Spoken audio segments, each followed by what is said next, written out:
Welcome back to another exciting episode of Empowering Time Markers. I'm your host, Tia Bottom, and today we have a very special guest joining us.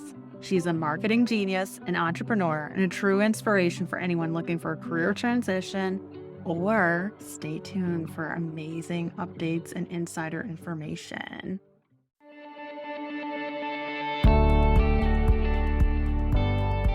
Welcome to Empowering Time Markers, the podcast where we share inspiring stories, empower listeners with business tips, and create connections. I'm your host, Tia Bottom, and I'm thrilled to have you join us on this journey of growth and empowerment.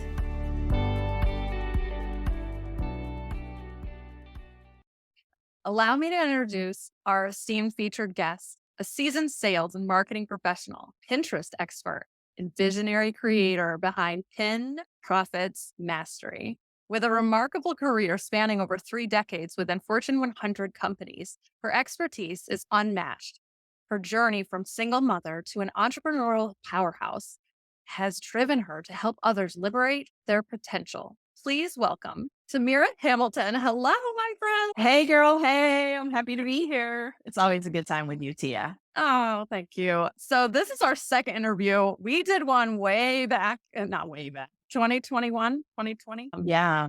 So definitely check that one out too. That's still on YouTube. But this is the official launch of the podcast that I'm so happy that we can catch up and we can talk again. So tell me your story. Oh, my goodness. So my name is Tamira, and I was born and raised in southeastern Wisconsin. I turned 18 one Tuesday, had a baby the next, and I thought my mother was going to kill me. First of all, because she was a young teen mom and she didn't want that for us. And by getting pregnant, if I'd listened to everybody else, I would believe that my life was going to be over. And I was determined because I'd been on the gifted and talented track that I was not going to depart from that track. And I didn't. And so I still got my 4-year degree. I went to school, got my 4-year degree, left school because I had a 4-year-old. I really took the first job that was offered to me. I don't regret it because I did learn a lot, but it began this track of making decisions, not so much out of impulse, but out of necessity, not out of desire. And I think that eventually caught up with me. And after 22 years in corporate America, I was fed up. I was tired of being used and abused, tired of being overworked, underpaid, and overlooked for promotions that I truly deserved. And so that's when I set out to do this online marketing thing. Now, mind you, I've been in marketing since straight out of high school. And I don't just mean like marketing, I mean working on a major brand that most households have in their household. So have and use multiple of products from this company. And I was tired of it. And my family was not too happy. And there were some rifts, and some of those rifts lasted for nearly 10 years. And in the process, I began marketing beauty products. And it was ironic because my senior thesis for undergraduate degree involved makeup. I chose makeup as my product that I wanted to write my marketing plan on. And I actually still had that for several years. And so doing this beauty business, it really allowed me to feel I was creative because I'd never really seen myself as creative before. And I'm not a makeup artist. And I would tell people that I'm not a makeup artist. What I do is really is all around, first of all, serving my ideal client, but also it's around sales at the end of the day. It's sales.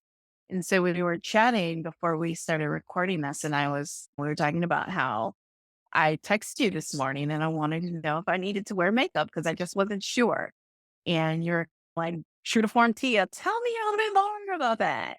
And so the reality behind it is in marketing beauty and doing things because my personality, when you talk colors and all of that, I've always known I was a type A, that red, flaming red type A personality. We call my dad Griswold. Like when it comes to the holiday decorations and the little round robin dinner the subdivision does, he's going to go here or not there. My mother taught me do it right or don't do it at all. If you have to, it's going to take you at least twice the time because you're going to have to go back and fix what you should have done in the first place. So when I do something, I give it my all. I'm either all in or I'm just not there. I'm not doing it. Now, some people sometimes have to take issue with that. I don't care. It just is what it is.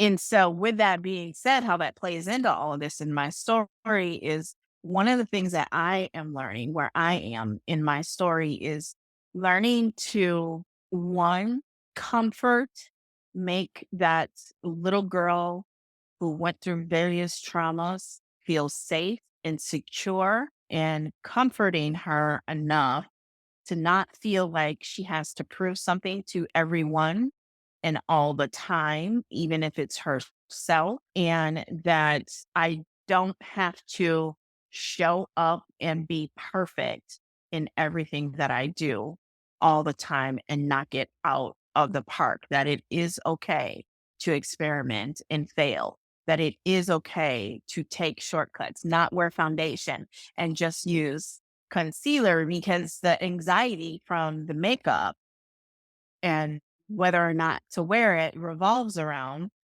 you were in beauty for so long. And when you were in beauty and when you lived in your old place, you had a whole a room the size of this almost living room that was nothing but your makeup and where you filmed all your videos and you created.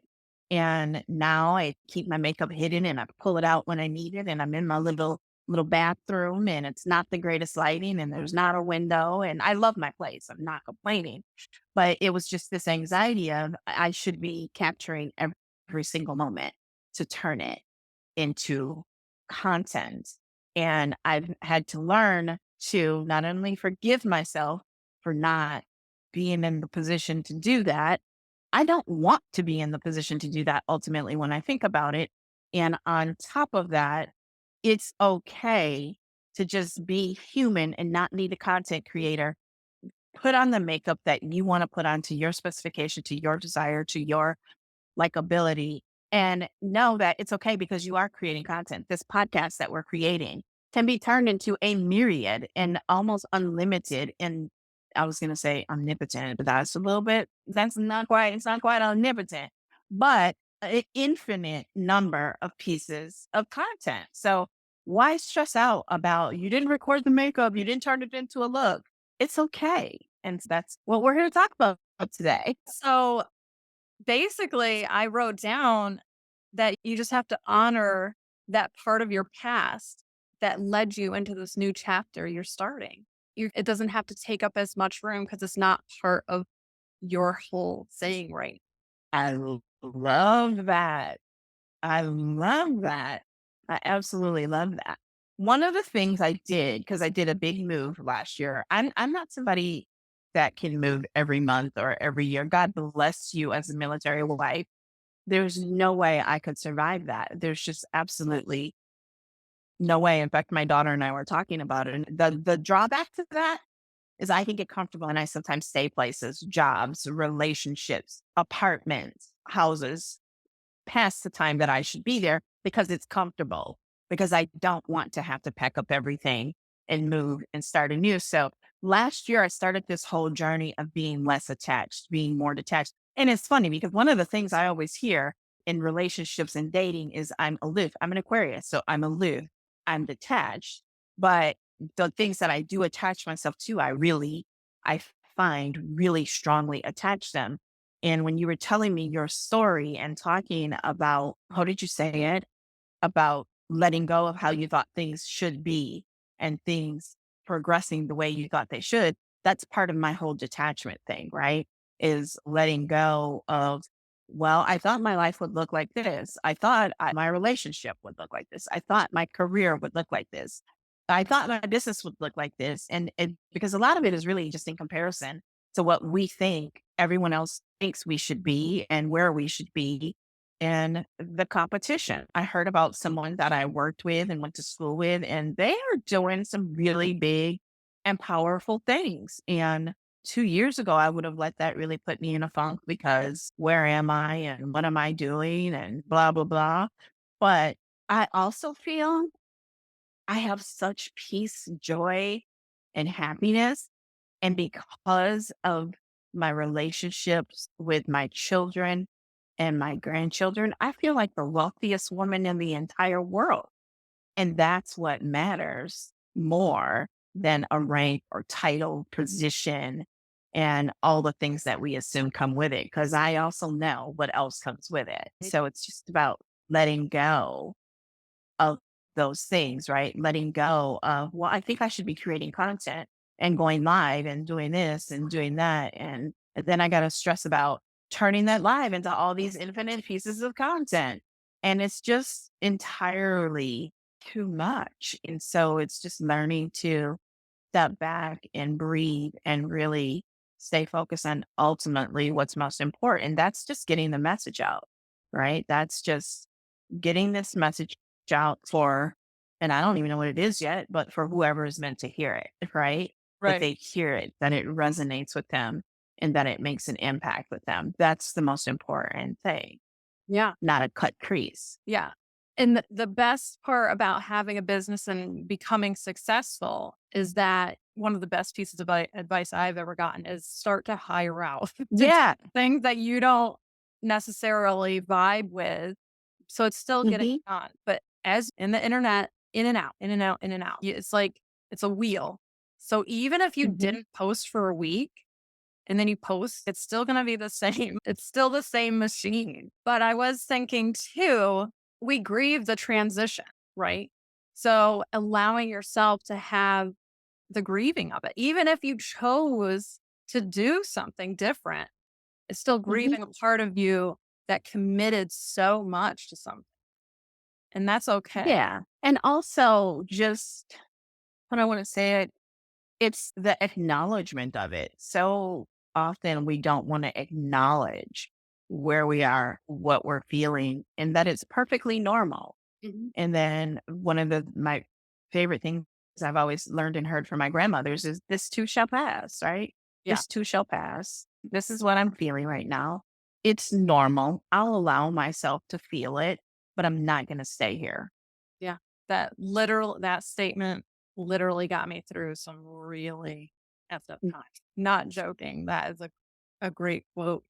Also, when you were talking about like how I said that I was stuck and then changing my mindset, I allowed myself to sit in it. That was like, whoa, what am I feeling? Why am I so down? And just not trying to fight it and push it away. It was just accepting it and then learning Mhm. how to grieve through that, realizing like how much I did lose, and then looking at where am I going? Solvers, right? Exactly. I was just gonna go there. Like we're problem solvers and we want to solve it expeditiously and move on to the next thing on our to-do list, tackle the next thing. And I think sometimes the lesson gets lost in that and you end up having to repeat the lesson. Mm, And I think too, it's like I said, that's where we were beginning to go is I started to be unhealthy between being in the house. I'm already introverted. So I was really loving the shutdown. I ain't even gonna lie. I was originally really loving the shutdown. Like, now y'all got to live like me. You got to be an introvert for a while. And out of that, what I found was one, I still needed connection, right? We are still humans. We still need to be connected. But I also found that there was just so much stress constantly to be keeping up with all the platforms and all the changes. And Facebook is five, six, seven platforms in one. Instagram is up to 12, right? And so trying to keep up with it's all these moving plates like you used to see back on the Three Stooges and that, and when they used to do circuses and that, and they were all spinning these plates and plates were falling and you're trying to catch and you're spinning and you're spinning. And that's what it was feeling like. And it was just too much. My blood pressure, right? Damn near had a hypertensive crisis the summer of 2020 and my other health indicators were just going in the wrong direction. And it was like, pause, hashtag pause. You could have stayed in corporate America because that is my true and honest belief. If I were still in corporate America, I would probably be dead by now from being overworked, overused, used and abused and underpaid. And the stress of it all, raising my blood pressure, poor eating habits. And it's like you chose to walk away from that to not live that way anymore. And now you're finding yourself back in that situation. And so that's when I decided I needed to make changes. And I did. Started hydrating more. I started taking supplements with like collagen and protein powder and getting my walks in and my meditation and really taking care of myself and shedding the weight. And like I said, really tending to that little girl on the inside who, you know, who I don't know if I really want to say what I want to say, but I'm going to. Emotionally neglected, right? The oldest child, the oldest grandchild, the firstborn niece in a Black family. And there was a lot of emotional neglect under the guise of you're the oldest, you're the strongest. And I know it's not just a Black thing, but I feel like most things it's compounded in the Black family. And so I've had to come to terms with forgiving myself, forgiving other people. In that forgiving of other people, I've had to learn that apology is not always going to be there. That acknowledgement is not always going to be there. And the, I don't know if acceptance is the right word, but the unconditional love and support that I am worthy and deserving of, I'm not going to get it, but it doesn't mean that I'm still not worthy and deserving of it. And how I get it is through loving myself unconditionally. And your face is going to make me cry, and I don't want to. But by giving myself that unconditionally and supporting myself and coaching myself and not neglecting myself, throwing myself under a bus for everybody else, that stopped. That had to come to a screeching halt. And like I said, I don't have to as much anymore, but there were days where I just really had to repeat to myself, I'm safe. It is safe to do this. It is safe to take risks. It is safe to take the next step. It is safe to do something different. You will be okay because I've never really had anybody say those things to me in my life. And I had to become the person. I had to stand in the gap for myself. Well, as you were talking, minus I didn't grow up in a Black family, but we have very similar experiences because I was the oldest. And every word that you were saying was very resonant to me. And learning, especially in your 30s and your late 30s. My mom Girl, I'm passed going to be away. 50. No, I don't know when it happened for you when you had to start realizing you had to Mhm. parent yourself. Within the last few years, yeah. Okay. I see, here's the thing, I've always had to parent myself. I always say that I raised myself. Yeah. By the time I was a freshman in high school, I was buying all of my own school supplies, Yeah. paying for my own school lunch. And it wasn't the worst situation, like there was no drug abuse, sexual abuse, or anything like that. It just a culmination of a bunch of different things. And that whole being forced on me, you're the oldest, this is what I expect, this is what you have to do. And then you have parents pitting each other against you and this other thing. And the one parent loves to play victim to make the other parent look bad. And it just, yeah. So it was just like, everybody, I'll Yeah. do it myself. Yeah. And that's where the hype for independence came from. That's where the workaholic came from. That's where the lack of boundaries came from to allow not only men, but corporations and jobs and bosses to overwork, use, and abuse me because it's all I've known Yeah. my entire life. Yeah. I Well, mine was my mom and my grandma pitting against for me. I moved out when I was 15. Yeah. And I love that you're sharing that and you're doing it much better than me, like with your words. But I love that. And I just want to hug you because Oh, thank you. But actually, I've given myself the hugs, and yeah.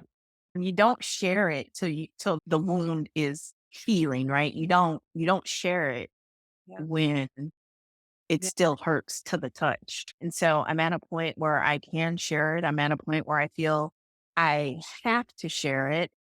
And some people may not like it, but it is What it is, it's my story. And if I decline myself the opportunity to tell my full story in its full glory and authenticity, I'm still laying down in front of the bus for the comfort of other people. Yeah.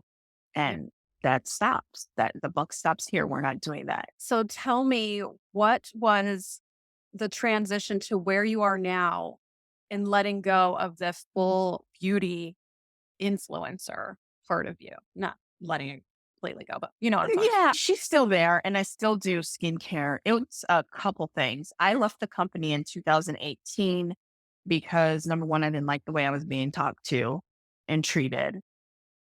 And number two, a huge part of it is I think I was still at that point where I felt of responsibility and to carry all the women of color and everything. And now it's not on me to carry everybody, but there are just things that I was seeing and I didn't agree with. And it was just time to go.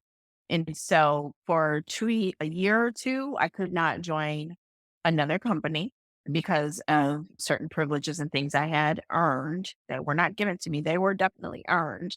And I signed paperwork. Okay. So I'm a person of my word. Now there's a whole other story that I can tell on that I'm going to choose not to about. today, not for other people, just so that we stay on task here. And so then I went to another company, and part of the issue with the first company was my dark skin. And there were 18 shades of foundation that were rolled out that stopped at a very lighter skin Hispanic person. And you were able to roll out 18 shades of everything from the palest of the pale to maybe a light medium Latina. And that just didn't sit well with me. And so this other company, they were rolling out 20 shades and they were going to be inclusive. But there were things that I saw there that as a woman of integrity, that is a Black woman of integrity, that I just absolutely did not agree with. And it just boiled down to I love the skincare. I'm going on 50. I think that's more where I am with my life. I think that's more where my ideal client is. And at the end of the day, I was not going to trade in one company that ignored the needs of women of color for another one. I just wasn't going to do that anymore. Yeah. And I got tired of trying to tell people and caring more about their business than they did. If you want to keep putting out underwhelming makeup, that looks basic, that it looks that all the shades are the same and they are from 1993. More power to you. Be Not blessed. not gonna go down with a Yeah, sinking ship. exactly. And because of more of the focus on the totality of who I am Mhm. and improving that in my health and lowering blood pressure and losing some pounds, it was just time and I got sick, really bad sinus infection that it looked like a toothache, but it was really some sinus and lung stuff that was going on yeah, it started like right around Thanksgiving and carried me well into the beginning of January. And by mid-December, it was like, okay, this is the time. It's time to make some changes. And so I did. I've seen part of your journey, which you are a social media queen. You're amazing. You're everywhere. And I know that you are going more into this amazing venture that I don't know much about, which is you are honing in into Pinterest. Can you tell me how that happened, why that happened? What are you trying to do? I love me some Pinterest. I have loved Pinterest from like 2013. I was a gym rat at the time, like doing 2 days, cardio combat, biking, just doing it all. And a girl from a really good friend from the gym had posted this quote. I think she direct linked it from Pinterest. And I could not get to that quote and take a screenshot of it because I was not a member or whatever of Pinterest. And at that time, it was only open by invite. And so within a week or so, my invite was approved and I immediately was in love. And it also happened to be around the time that I was turning my back on corporate America, which has been its own healing process, by the way, and detoxification of soul. That's how toxic it was at one point. I saw what people were doing. I saw that they were using blogs and they were basically running traffic from Pinterest to their blogs. Now, mind you, when I left corporate and I began online marketing, I've had over 20 years of sales marketing and leadership experience. But the internet was really just becoming like something that businesses were using and people were even having in their homes. Not even when I graduated undergrad, we were just starting to use the internet then, right? And an email. That's when everybody was getting their first email addresses. And I didn't even know what Google was until the first night I sat in on my first master's degree class, right? So I had to learn internet marketing, but I was intuitive enough to know that running people from Pinterest to a blog was a good thing to do. So when I started with the makeup, that was one of the first things I did was I started creating all kinds of pins. And then I just forgot about them because I just really focused on Instagram. And Instagram was my creation hub because I could shoot it out to Tumblr, I could shoot it out to Facebook. And I would go back to Pinterest and I would see, oh my God, look at all this traffic. Look at all these people.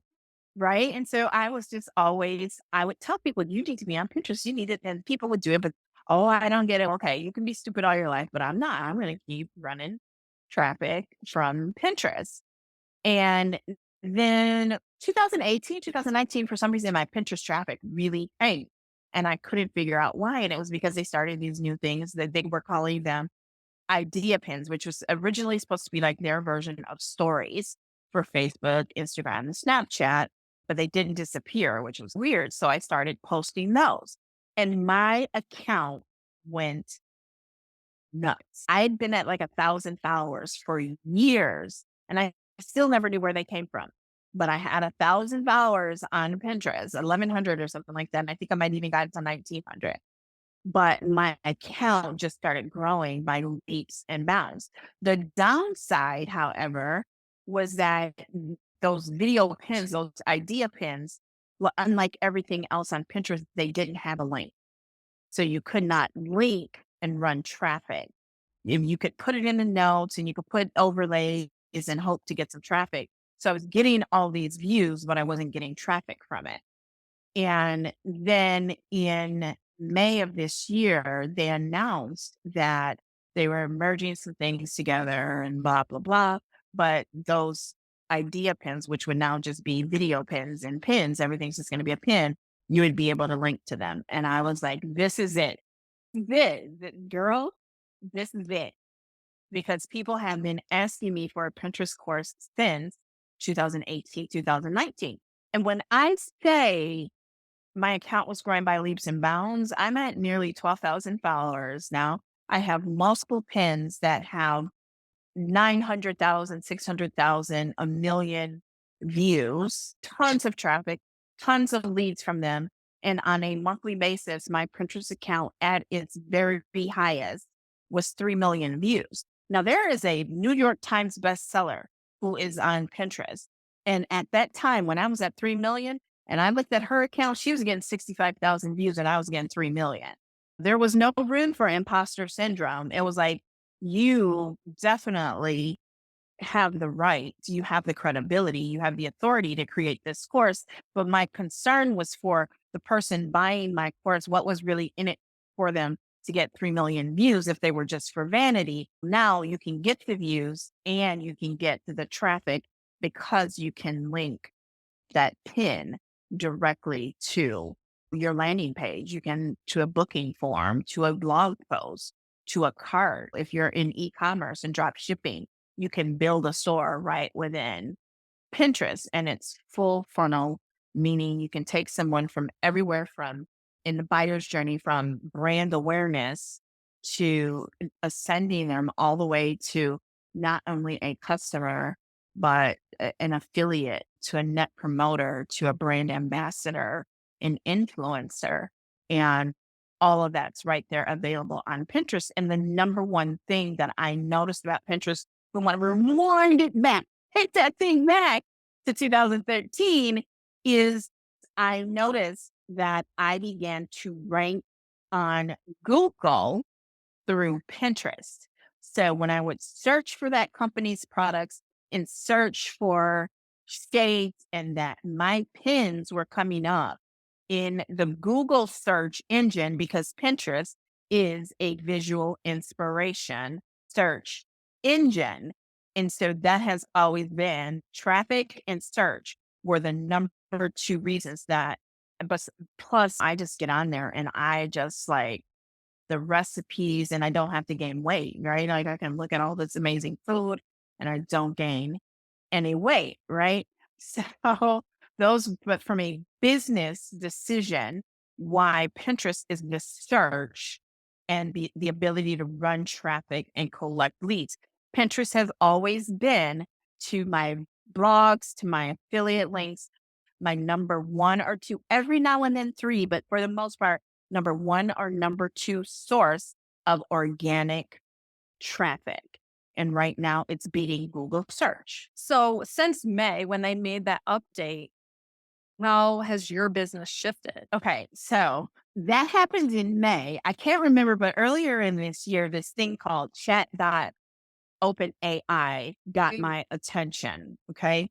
And so part of why I began to become unhealthy, I won't say unhinged, but I was starting to burst apart at the seams, literally feeling stressed because of all the different directions creatively, was just that, the editing, the this, the that. And now, because I'm always a big fan of sourcing out, like you said, but if I can do it through a machine and not have that added stress of being responsible for someone's livelihood, that's going to be my first stopgap, right? And so, because we've got I am proficient at blogging, and we've got Pinterest, can't stop us now. Hey, what's that? How that song go? Whatever. Yeah, Yeah, I know. I think it's Nas, but it is just really my happy place, my happy space. So a lot of people are afraid that AI is going to take their job. AI is not going to take your job. It's the person who learns how to use it, like me, that's going to take your job, because I'm not sitting there and AI did not create my Pinterest course, right? AI took what my vision of a Pinterest course was and helped me outline it and structure it. It helped by transcripting the live videos that I recorded and turning them into other pieces of content. And so I've got probably the best course that I put out since 2015. And that first one was a banger, right? They're all pretty much bangers because, again, either I'm going to do it and bang it out or it ain't going to happen, right? I'd rather take my time and not create a course from 2019 to 2023 and come out with a banger. And that's what I did with the help of AI. And then in September, I restarted my namesake, TamiraHamilton.com, because it had gone through some hacking and some other things. September 2020 and September 2021 were very stressful months. I had an Instagram account with 25,000 followers that they just decided to shut down. And somebody hacked my account. And then I got that fixed. I could fix that myself. But it was the web host trying to extort me and now charge me $200-300 a month for web hosting. That I was like, I just shut it down. I'm good for now. I don't need to blog right now, but the market is shifting. And if you're not blogging, if you don't own your email list, if you're not running traffic, if you're not collecting leads, you're going to have a really, really difficult time. And one of my character strengths is the ability to identify, read, understand, and apply trend and be able to know that right now that now is the time to strike. And so that was when I rolled out course. I'll put it this way. Pinterest still gets me orders for products that I no longer actively promote. Products that I no longer actively promote because those pins are still out there. People are still coming in contact with them. They're still clicking the link and I still get orders, right? Because as I like to say, Barbara didn't raise no fool, Like Greg it ain't doesn't raised have no to, fool. yeah, it doesn't have to be like on the feed constantly. Right. I don't have to talk about it. I don't have to promote it because I developed a loyal customer base. They still buy. I don't actively seek new customers, but I get them because I'm the trap house queen. I lay traps all over the internet, right? And now we're at a point where things like network marketing, MLM are starting to understand it's not good to hold people captive. They need to be able to have access to multiple streams of income. And you might really like this product here. You might really like that product there. And you can lay these traps all over the internet and attract people to them and they buy without competing or negating the other. And when you've got AI, you've got the marketing mind that I have, you've got Pinterest. It's the perfect, what I call monetized magnet, right? I am the brand. I am the content. I am the algorithm. My ultimate dream is to just get paid for living my life. And that's where that pressure comes from. I'm getting paid from living my life. It doesn't mean I have to record every moment of my life all day, every day, though. Right. Because the reality of it is, I've got enough content. I don't ever have to create another piece of content. And I'm not just talking about the stuff that's just out there. I've got stuff that's been unreleased, like how Tupac can release CDs from the dead. My kids can release stuff when I'm dead, right? And not only that, there's so much hours of live content from when it was just Google Hangouts in 2013 that can be repurposed, reshared, and redistributed that I will never be in content poverty. I will never be in content poverty ever. Yeah. If anything, I'm an oligarch of content. I forgot to say my revenue is like through the roof because of the AI Yeah. Pinterest. My revenue. Yeah, by July, my revenue was it was good. It's like a nice, Yeah. yeah, it's nice. So Yeah. And you are like the proven, what's the word? I'm the social proof. Yeah. Yeah, I'm the thank social you. proof. You are the Yeah. social proof, and that's when you started talking about Pinterest, I was like, first I was like, "What the heck?" Like, first I was like, "No, more." No, girl, you got a podcast. You need to be on Pinterest, right? I know, and you messaged me, you're like, Make sure you do that." I was like, "Oh, Yeah. good Get on call." Pinterest. Yeah. And then you said that you had a course coming up, and I'm like, "I'm gonna do that because I have no idea Yes. what the hell I'm doing right now." But I definitely wanna learn because as entrepreneurs, if you don't change with the times, you're going to get left behind. Like you You're have going to to get left be, behind. yeah, for sure. And I don't want to So, hash all that out because I've got videos out there about the 5 trends that you need to know and react to. Respond, 'cause I'm a response. I don't like to react. yeah. Yeah, I don't like the girl. I don't like the Tamira that reacts. I really like to keep her under wraps. I really don't like when she shows up. So I like to respond. Hey, I'm gonna tell the truth. This is one thing about me. I'm gonna be honest, right? And can you tell me about your course? Is it like free flowing? Do you host it? What I've done in my format, okay, and this is one of the things when I went through my whole learning to detach, I had to learn to detach from what the gurus out there said. There's one in particular who is the ultimate guru. And the reason she's the ultimate guru is because she's like me, but she's blonde. She's about 10 years younger. She's got blue eyes. But other than that, she's a little higher ascended, and that's okay. We all have our different journeys, but her methodology is very much in alignment. I was torn. I thought I needed to be doing these pre-recorded videos and studio quality and all that. And it's no, go live. That's my best stuff is when I just go live. I've got an outline. I can't do scripts. I got to be outlined and just go live, outline the course, go live every week for 4 or 5 weeks and throw in a couple Q&A sessions. And then from there, stand in the gap and fill in the gap. So we've done recorded office hours that are now in there. So we've got 6 modules, everything from optimizing your account, search engine optimization, visually stunning and compelling pins, short form video, shoppable video and TV, to my favorite is the modules 5 and 6. Module 5 has become a monetized magnet. And when I put that little 4 minute sneak peek out there, like enrollment shot up for that 2 weeks because it really is the heart of Tamira and the heart of the program. And it's about my evolution. And that's why my course is different from anybody else's because it's not just my approach to Pinterest. It's how Pinterest has opened up so many doors for me, right? Because of what I've done on Pinterest, I've been I've afforded branded sponsorships and opportunities. I've been afforded money just to create stuff. I've made a nice amount of money from selling product that I don't even actively promote anymore. And so that's the whole monetized magnet, but you've got to show up in order to ascend to that monetized magnet. And then I'm all about working smarter, not harder. And so module 6 is the resharing, repurposing, distributing of the content. And what will come next is a deep dive into the analytics, because I don't know that it's a course that will ever be finished, right? Because it's about updating and adjusting and pivoting, and it's not a technical course. So there's some things we talk about in the course that I'm going to send you back to your webmaster to do, because I don't teach tech. That's not my spiritual gift. That is not my wheelhouse.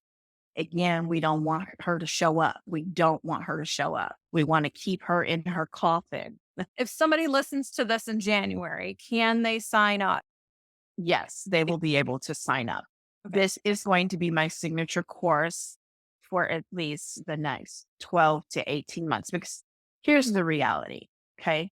I don't want to name no name, but Cluckerberg, that app is on the decline, right? There are signals. Again, I can spot it. I'm a visionary. I can spot it. That app is on the decline, right? For one, the number one reason he is on the decline is because it's same with Instagram. Number one, they mucked with it too much.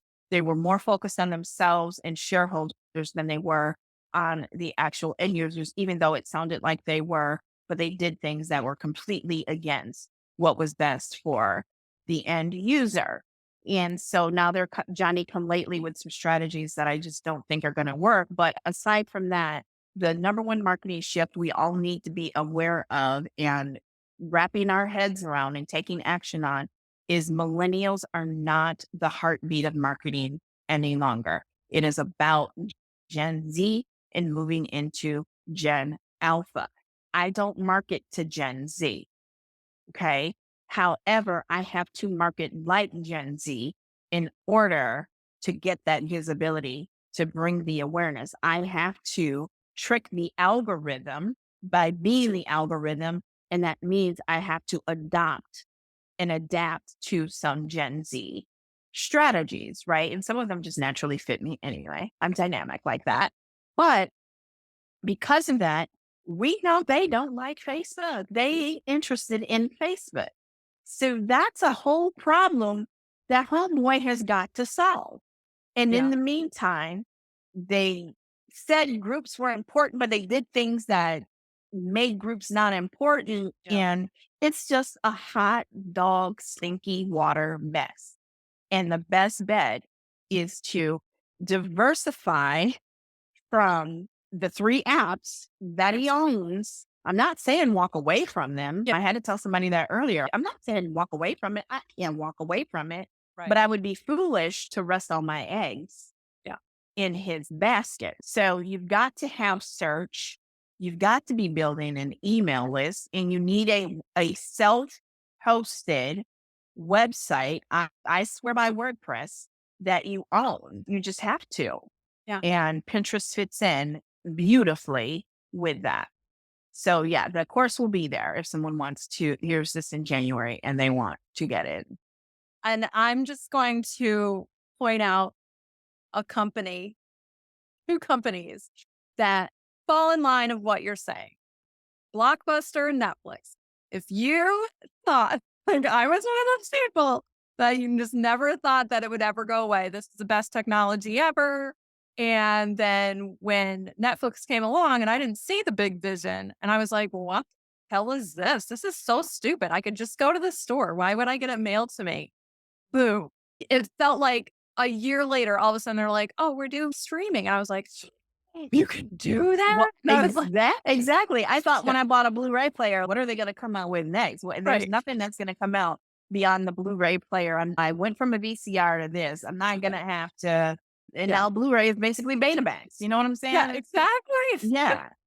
You have to you're great at knowing that. You probably could play the market, but I have in one. I keep telling people. I worked in it. I worked in it for 7, 11 years. yeah, Yeah. and I don't utilize our friendship enough, I think. Anyway, rewind for a second. Also, my daughter is 20 and she's always on Pinterest for the last couple of years. She is never on Gen Z is the Facebook. fastest growing demographic on Pinterest, which is, again, Mind timing blowing. and positioning is everything. Gen Z, and they are going hard. So now I promise you, get in this course and start laying the foundation and the work. In 6 to 18 months, everybody's going to be flocking to Pinterest. Oh, yeah. I already was like, I'm there. Just realizing certain things, even with YouTube. I think that is amazing because you can search. Like, I use that for so much. Like, I just got YouTube word. is the number 2 search engine in the world, and they're owned by Google. So you can get on the first page of Google through YouTube. Ask me how I know, right? Ask Yeah. me how I know.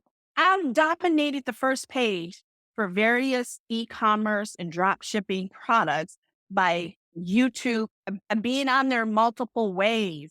My Facebook Live is on there. My YouTube is on there. My Facebook Live from my business page, right? My YouTube is on there and my blog posts all on there. And not only that, multiple blog posts all within the first page. Now, to use hashtags, is it still important? Not on Pinterest, but keywords are. We devote a whole like hour and 20 minutes. Awesome. Yeah, I cannot wait. That's because you are a genius in so many Thank ways. you. So many ways. And you There's do something have, else I was going to say, and I forgot. That well, you happens. have a show on YouTube, right? I do. I don't have a show, but I You have a have channel. a library. I have a Yes. library. Yeah, I have a channel with a library. Yeah. And it goes back pretty extensively. And TikTok. And TikTok's Mhm. huge for sure. Yeah, I'm on TikTok. I have a love-hate relationship Same. with TikTok. The best place to go is tamirahamilton.com and my Pinterest, of course. Oh, Yeah. yeah. I'll have Yeah. all your links and I'll put them on the. Mhm. Can you tell me about your freebie? My freebie is called The Secret to Winning at Pinterest when you're short on time, because the people that I come in contact with that are the perfect candidate for this course, and it's not about being a perfect candidate for the course to sell you a course. It's about the course being designed with you in mind for you to grow traffic, to grow leads, and drive new business into your profit centers. And what I find is they fall into 3 buckets. They've either never been on Pinterest, they don't understand it, they don't know anything about it. But more people fall into these other 2 buckets. They have a Pinterest account that they haven't really touched in 5, 7 years, right? They probably don't even know the password anymore. And 3, they're on Pin and they're professionals, they're real estates and they're lawyers, and they're pinning crochet and they're pinning crafting, but they're not pinning legal tips. They're not pinning real estate tips. And it's like, what? What? You can still do that too, but you should be putting your stuff out there as well. So here, let's get you in this course and let's get you going. And so the secret to winning at Pinterest really walks you through the statistics of why Pinterest, it really walks you through understanding what Pinterest is and helping you to understand that you do not have to be on Pinterest all day, every day doing the hokey pokey like you do on that blue app, right? You don't have to be out there like you're running for mayor, shaking hands and kissing babies all day. You can do what it is you come there to do and what you would normally and organically do and be about your business. And I've gone in spurts where I run Pinterest really hard for weeks and then I might not touch it for months. And then all of a sudden, there's these spikes and bursts of traffic and things that have come from that. And then if the numbers tend to go down a little bit, then I just run another little spurt and Uh, keep going. But it's not like I sit and I'm like, gotta pin the pins today, gotta pin the pin. Are there seasons of that? Yeah, but it's not something that's going to stress you out, and you don't have to worry about being put, as long as you're on the up and you have integrity, which is what I teach and preach and live and exist. You don't have to worry about I'm being put in jail for something that I did 14 years ago and all that other crap. So my freebie is this video training and it comes with a workbook. The awesome. Can secret you to tell me winning how to get it? at Pinterest. You go to tamirahamilton.com/secret, or you text secret to 414-404-6000. 60/40. I love it. Thank you. Can you tell me your top 3 tips for entrepreneurs? My top 3 tips for entrepreneurs is number one, you gotta have a plan. If you don't have a plan, and you ain't going nowhere. So you gotta stop flying by the seat of your pants. You need a strategy and you need a plan. And you should figure that out. You can go to the gurus, you can go to the experts like myself. We have the roadmap, we have the blueprint. However, you still got to test, right? You still got to figure it out. So that's my second tip. Always be testing. You got to experiment. You got to give yourself permission to fail and fail boldly and daringly, like Brene Brown says, because that's the only way to figure out what truly works. Because it might appear to be working, but it's not tested. If it's not tested, you don't know that it can be working better, more efficiently, or differently, or maybe it really isn't working and you're just happy with lowball, crappy results. You don't know that. So that would be my second tip. And the third tip would be to get over yourself in this whole thing of you're not a salesperson. If you are running a business, you are a salesperson, right? Yeah, I'm blunt, I'm direct. If you are in business, you are a salesperson. And it's always the person who lies to the 2-year-old and calls quesadillas Mexican grilled cheese that says that they can't sell. Well, that lie you just told was a method of persuasion, not necessarily the best or most integrity method of persuasion, but you were selling. When you go to a job interview, you are selling, right? Some of the things some women do to get a man to marry them, they are selling, right? And if you put service at the heart of your selling, you're actually helping people. If I just posted about Pinterest and didn't actually have conversations and do this tour of all these podcasts that I'm doing, so many people would not be in position. And I envision it. I already know.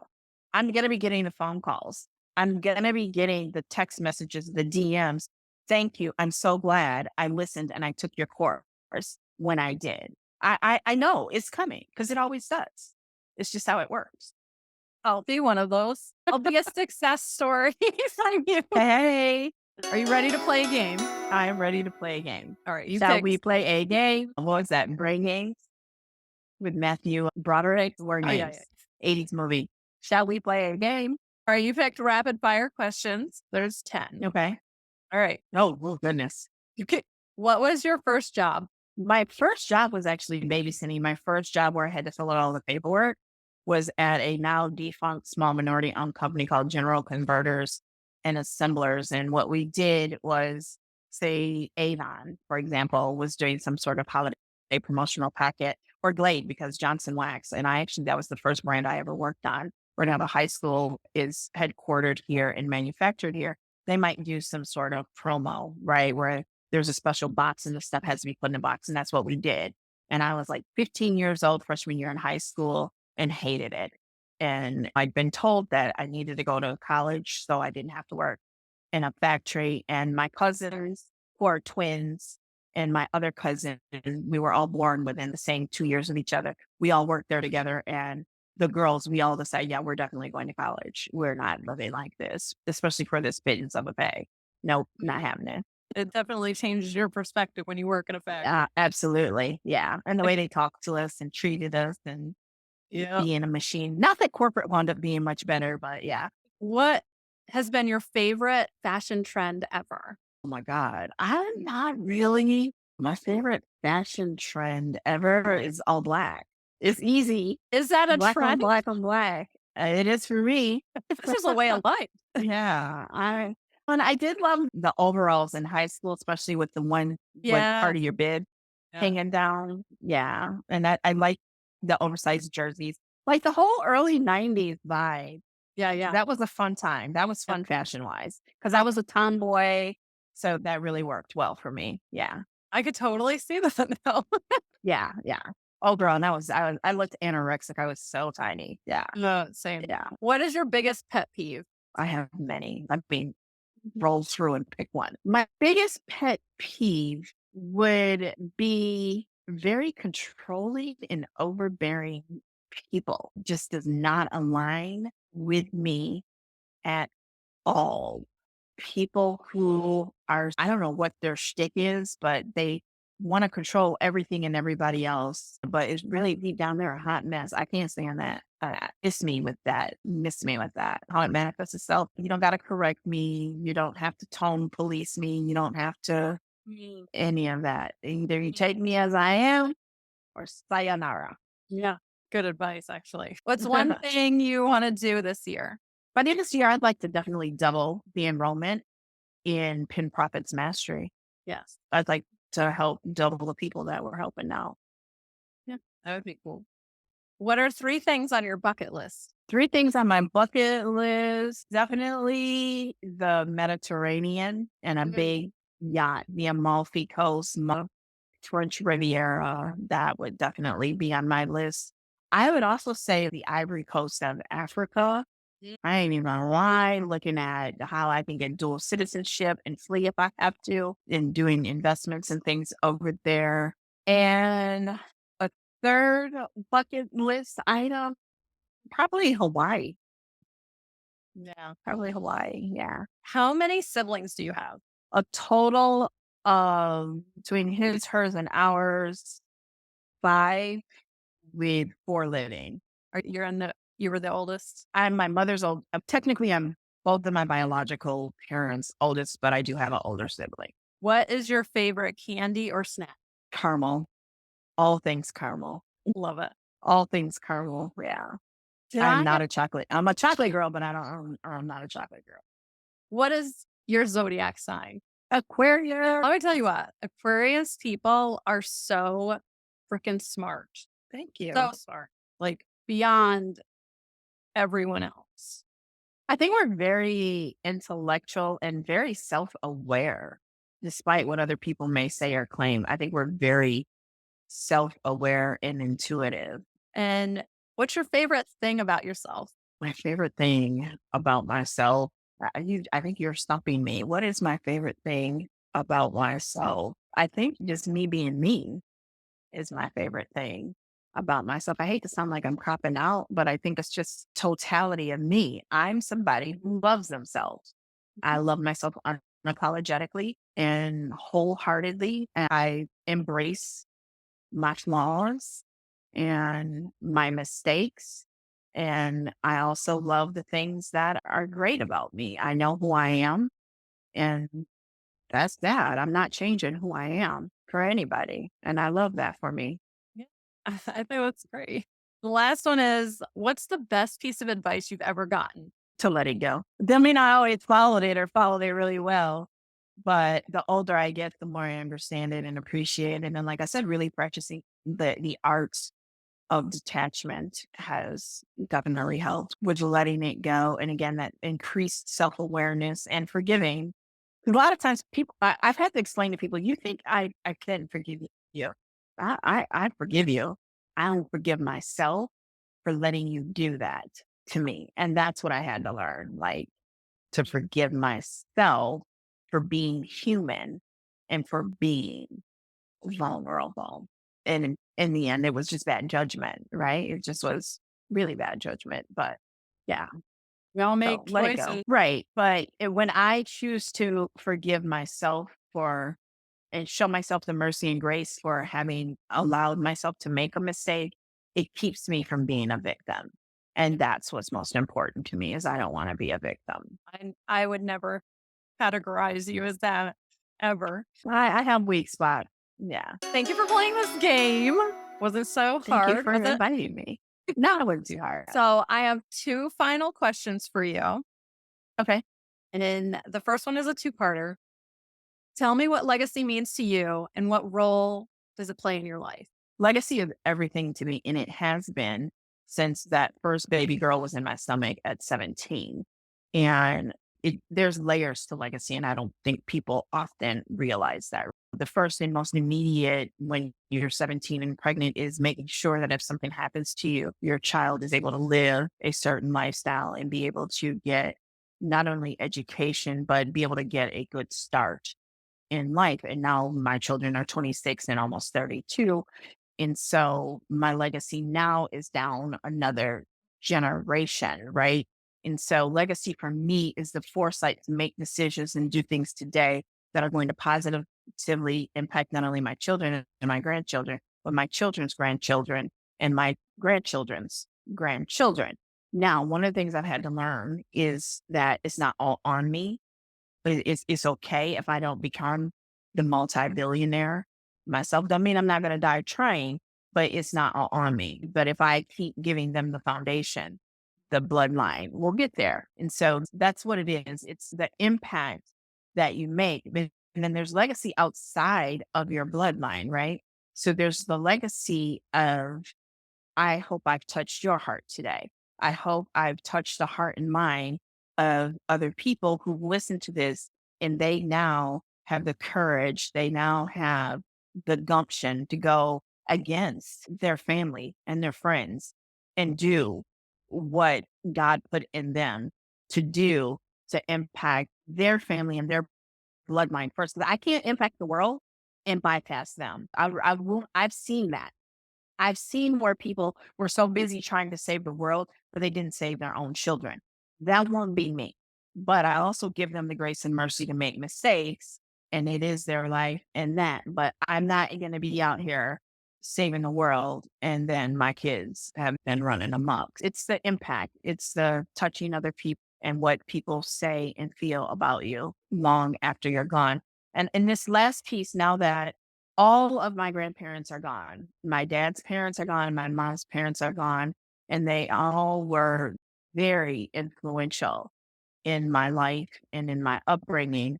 And to be able to hear their voice. Yesterday, I felt both of my grandmothers standing in my kitchen really like strongly, right? I have these moments where I feel their presence very strongly.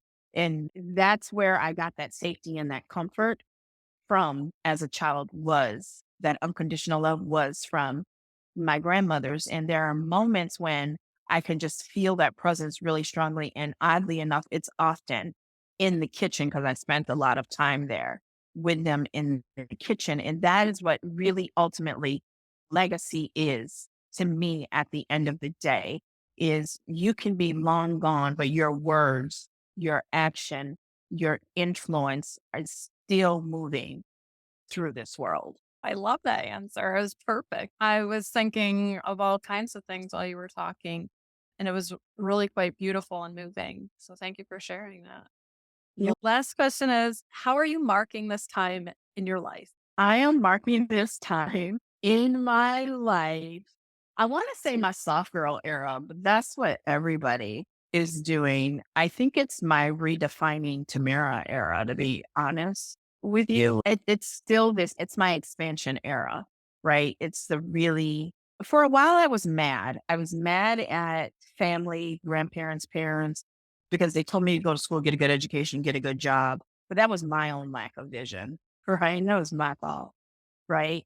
So I never really saw life beyond a spouse, children, in a career. And here I am, I'll be 50 in January. And my goal is to live to 120 and we look good, feel good, and be mobile and of good mind. And so it is really the rebirth. This is my rebirth era to live out the next 70. Awesome. I believe in you. I think that you're Thank on you. track. Thank you. Thank you so much for being here and being you and showing everyone who you are. You're a Thank beautiful you. soul, and your impact will definitely outlive you. On your children, your grandchildren, I know that you're so involved and they're so beautiful. I Thank love you. when you share about them. They are the light of my life, even though they have no idea who I am. I They would love. love to hear that. They are such little hounds. They were made for the character. They were here on the weekend and Tristan wanted a grilled cheese. So Callie comes in and they're on YouTube. She's okay. And we put the butter in with her cute little voice. Oh my God, I just want to eat her up. Yeah, she's okay, guys. And we put the butter in and I'm like, the camera's not even on and she knows what to say. I love it. I can't. Can you imagine how big they're gonna get? Yeah. What they're gonna do in the world? It's so amazing. I'm excited for it. I'm super excited for it Yeah. because the one thing I think about is these kids have no fear of the camera. So many people, 3, 4, 5, 6 times their age, are afraid to get in front of the camera and they have no qualms about it. None. Tristan read a verse during mass a couple weeks ago at school. We're not Catholic, but he goes to a school, and he said he was nervous, but you couldn't tell. You absolutely could not tell. No. He was so good. I loved his, like, mannerisms and everything. It was so Hmm. good. Oh my gosh. Yeah. So, obviously, you're doing something right. They're great Thank you. babies, and your Mhm. kids are great. Everything is great. So, like, Yeah. you're Thank doing you. it. You're doing it. It's So it's been a rough road. We'll have to come back and talk about that. It's been a rough road, right? When you got yeah. 3 generations and it's 4 generations, and at one point we had 5 generations. My grandmother just passed in January 2020. That I think that's my signature talk. That's just still haven't really come out yet, but yeah, it's not been an easy road. It's had its ups and downs for Yeah. sure. Yeah. You are a pillar of strength for sure. Thank And you. thank you so much for being here. Thanks for having me. And that wraps up another incredible episode of Empowering Time Markers with our guest, Tamira Hamilton. She shared her inspiring journey from corporate America to marketing genius and successful entrepreneur, leaving us motivated to make our own career transitions. From her valuable insights on marketing strategies to her tips on building a personal brand, Tamira's expertise has truly left a lasting impact. So if you're looking for inspiration and guidance, be sure to sign up for her Pinterest new class. Everything's in the show notes, and be sure to visit her website at tamirahamilton.com. And that's a wrap for today's episode of Empowering Time Markers. We hope you found inspiration, gained valuable insights, and connected with our incredible guest. If you enjoyed this episode, be sure to subscribe to our podcast and leave us a review. Your feedback means the world to us and helps us continue to bring you empowering content. And remember, the journey doesn't end here. Stay connected with us on social media, where we'll be sharing additional resources, behind the scenes content, and updates on upcoming episodes. Thank you for joining us on this empowering journey. Together, let's continue to make our mark on the world one moment at a time. Until then, keep empowering yourself and others. This is Tia Bottom, signing off from Empowering Time Markers.